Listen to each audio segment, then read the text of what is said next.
Dear students, I am your Hindi subject teacher, Mr. Imran Multani from SK CBSE School Hukkeri. आज हम कक्षा 10 के लिए हिंदी कोर्स बी पाठ्यक्रम में गद्यखंड के बड़े भाई साहब पाठ पढ़ने जा रहे हैं। पाठ पढ़ने से पहले लेखक परिचय जानना बहुत ज़रूरी है। बड़े भाई साहब पाठ के लेखक हैं प्रेमचंद। मुंशी प्रेमचंद के नाम से विख्यात हैं, प्रसिद्ध हैं।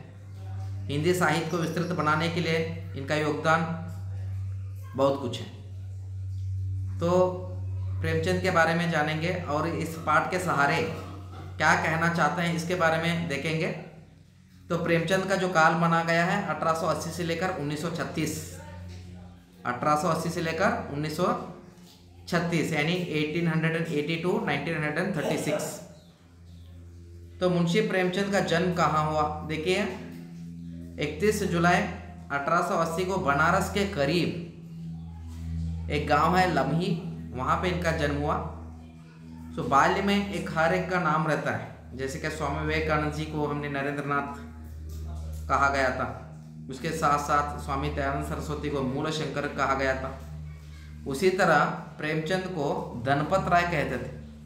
क्या कहते थे? धनपत राय। और उर्दू में नवाब राय नाम से विख्यात हैं। उर्दू में नवाब राय नाम से लिखते थे, उसके साथ साथ हिंदी में प्रेमचंद के नाम से लेखन कार्य इन्होंने शुरू किया।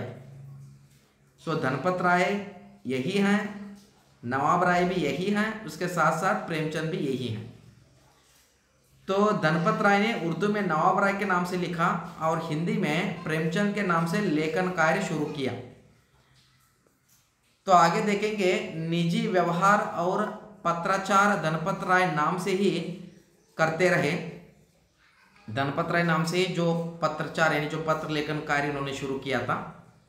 उर्दू में प्रकाशित पहला कहानी संग्रह सोजे वतन। पूछा जा सकता है उर्दू में प्रकाशित प्रेमचंद की पहली कहानी कौन सी है? सोजे वतन। अंग्रेज सरकार ने जब्त कर लिया, लेकिन इस सोजे वतन को अंग्रेज सरकार ने जब्त यानी अपना कब्जा कर लिया, यानी प्रिंटिंग से रोका, लोगों तक जाने के लिए नहीं दिया। उसके बाद आजीविका मतलब अपने जीवन को बिताने के लिए, जैसे कि हमने अपने जीवन को बिताने के लिए हमने शिक्षक की वृत्ति अपनाई। हर एक अपने जीवन को आजीविका को बिताने के लिए, जीवन को चलाने के लिए कोई ना कोई काम करते रहता है। सो आजीविका के लिए स्कूल मास्टरी और इंस्पेक्टरी मैनेजरी करने के अलावा इन्होंने हंस माधुरी जैसी प्रमुख पत्रिकाओं का संपादन भी किया। देखिए हंस और माधुरी ये जो प्रमुख पत्रिकाएं हैं, जैसे कि बाल गंगाधर तिलक ने मराठा और केसरी नामक पत्रिका ये लिखी थी, राइट। सो उसी तरह यहाँ पे देख सकते हैं न्यू इंडिया नामक एक पत्रिका देख सकते हैं आप। सो यहाँ पे हंस और माधुरी नामक पत्रिकाएं देख सकते हैं, प्रेमचंद के द्वारा शुरू किया गया था। उसके बाद कुछ समय बम्बई यानी मुंबई की फिल्म नगरी में भी बिताया, लेकिन वह उन्हें रास नहीं आई, यानी इंटरेस्ट नहीं था। उसके बाद यद्यपि उनकी कई कृतियां पर यादगार फिल्में बनी, बहुत सारे फिल्में यहाँ पर इनकी जो कृतियां पर लिखे गए हैं, बनाए गए हैं। तो देखिए क्या है, आम आदमी के दुख दर्द के बेजोड़ चितेरे प्रेमचंद को उनके जीवन काल में ही कथा सम्राट, उपन्यास सम्राट कहा जाने लगा था। एग्जाम में पूछा गया है बहुत बार, यानी आपके कॉम्पिटिटिव एग्जाम में पूछा गया है, न कि आपके एसएलसी एग्जाम यानी सीबीएसई बोर्ड एग्जाम। किस लेखक को उपन्यास सम्राट या कथा सम्राट कहते हैं? मुंशी प्रेमचंद। प्रेमचंद को कथा सम्राट और उपन्यास सम्राट कहते हैं। बहुत सारे उपन्यास और कथा इन्होंने लिखी।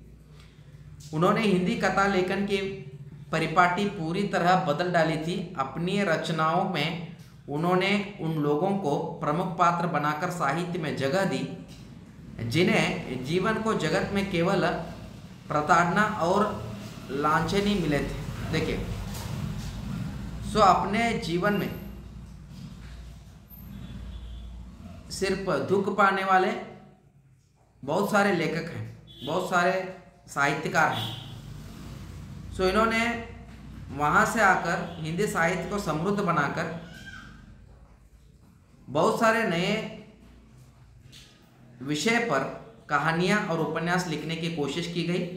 उसके साथ साथ ज्वलंत समस्याओं को दूर करने की कोशिश की गई। उसके बाद देखिए 8 अक्टूबर 1936 में उनका देहावसान हुआ। प्रेमचंद ने जितनी भी कहानियाँ लिखी वे सब मानसरोवर, देखिए एक जो प्रमुख एक टाइटल है मानसरोवर।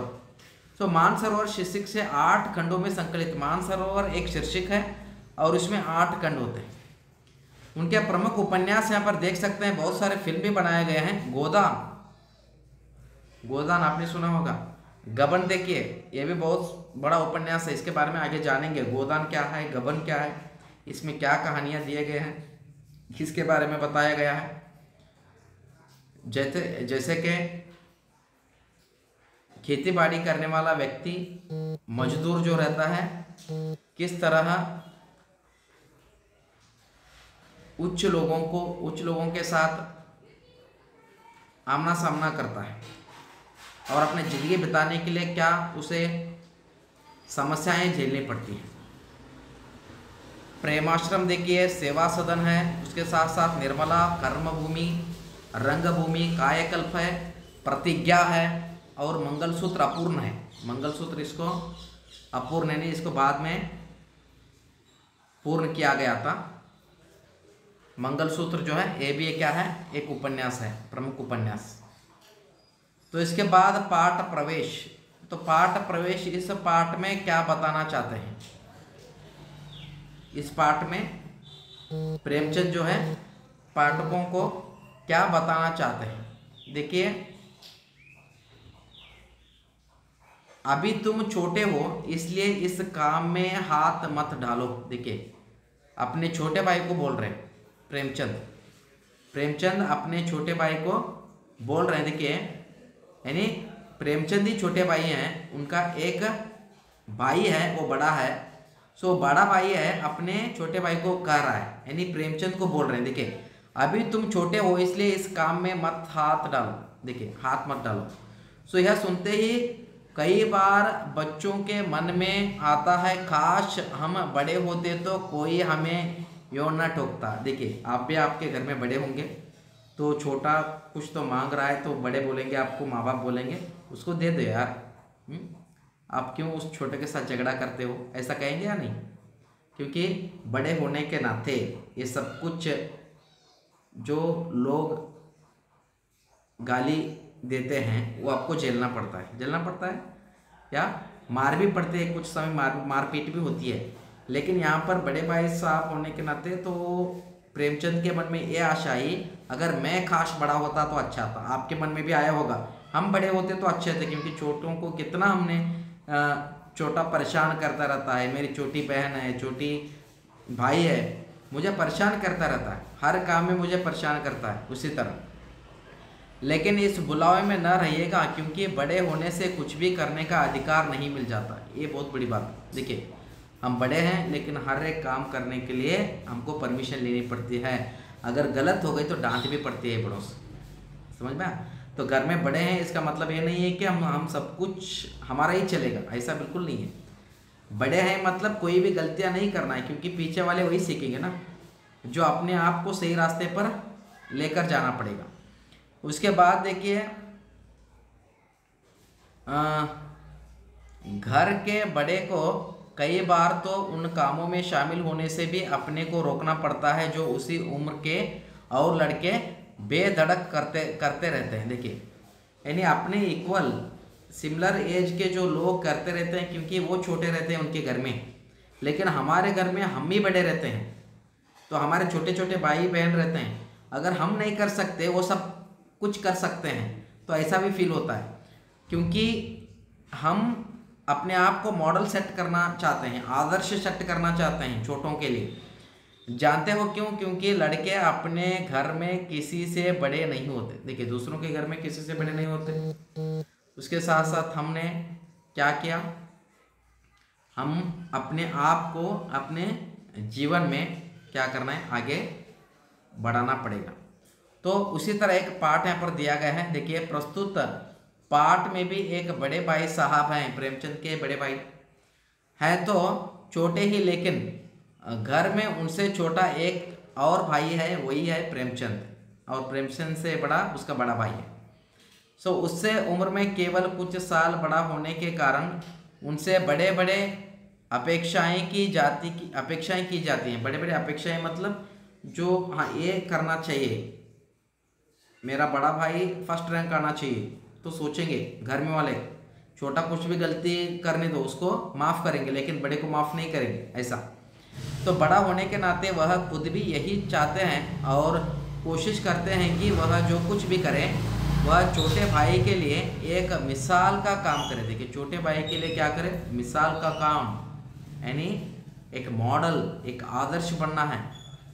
तो आदर्श स्थिति को बनाए रखने के फेर में बड़े भाई साहब का बचपन तिरोहित हो जाता है। तो अपने आप को आदर्श बनाने के लिए अपने बचपन में जो भी हम कुछ करना चाहते हैं कर नहीं पाते, क्योंकि हम अपने आप को आदर्श बनाना है दूसरों के लिए, यानी अपने घर में रहने वाले छोटों के लिए। और बड़ों का जो घर में माँ बाप रहते हैं बड़े, वो भी जो है बड़ों को आदर्श बनाना ही चाहते हैं। तो इतना सब कुछ करते हुए अपना जो बचपन है वो यहाँ पर बर्बाद हो जाता है, यह लेखक का कहना है। समझ में आया? तो बड़े भाई साहब पाठ आगे हम पढ़ेंगे, सिर्फ आज इतना काफ़ी है आपके लिए। तो आप ये लिखना है, होमवर्क है आपका प्रेमचंद के बारे में, कहाँ इनका जन्म हुआ, इनकी कृतियाँ क्या हैं, उपन्यास क्या हैं, प्रेमचंद का एक संक्षिप्त परिचय लिखकर मुझे आप व्हाट्सएप में भेज दीजिए। धन्यवाद, आपका दिन शुभ हो।